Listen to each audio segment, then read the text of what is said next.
దర్యాప్తు అంతా డొల్లే. వ్యవసాయ శాఖ మంత్రి కాకాని గోవర్ధన్ రెడ్డి నిందితుడిగా ఉన్న ఫోర్జరీ కేసులో ఆధారాలు, సాక్ష్యాలు, ఇతర పత్రాలతో కూడిన ప్రాపర్టీ నెల్లూరు కోర్టు నుంచి చోరీకి గురైన కేసులో ఆయన ప్రమేయం లేదని తేల్చేసేందుకు సిబిఐ తెగచ్చోత్సాహం ప్రదర్శించింది. మంత్రి కాపాడాలని ఏకైక లక్ష్యంతోనే దర్యాప్తు చేపట్టింది అన్నట్టుగా వ్యవహరించింది. సిబిఐ దాఖలు చేసిన అభియోగ పత్రాన్ని పరిశీలిస్తే ఎవరికైనా సరే ఇదేం పరిశోధన అనిపించకమందు.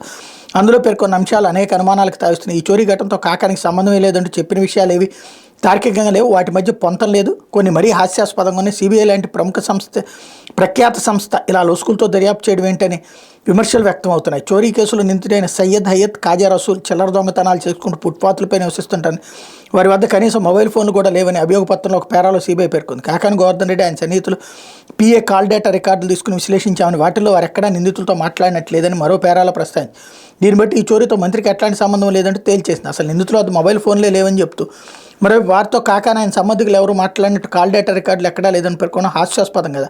అసలు నిందితుల వద్ద మొబైల్ ఫోన్లే లేకపోతే వారితో మాట్లాడినట్టు కాల్ డేటా రికార్డులు మాత్రం ఎలా లభిస్తాయి? కరెక్టే కదా.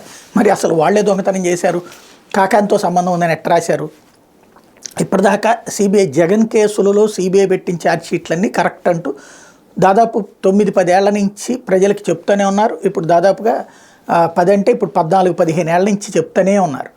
అదే ఇప్పుడు ఒక్క కాకాని గోవర్ధన్ రెడ్డి మీద సోమిరెడ్డి పెట్టిన కేసులో అందులో ఆధారాలు ఏమి లేవని కానీ సిబిఐ విశ్వసనీయత లేని సంస్థ అయిపోయింది, పనికిమాలిన సంస్థ అయిపోయింది. మరి అదే సిబిఐ చెప్పినటువంటి ఛార్జ్షీట్లనే కదా రోజు పుంకాను కథనాలుగా మళ్ళీ పాత పేపర్లు తిరగేసి మరీ రాస్తుంది.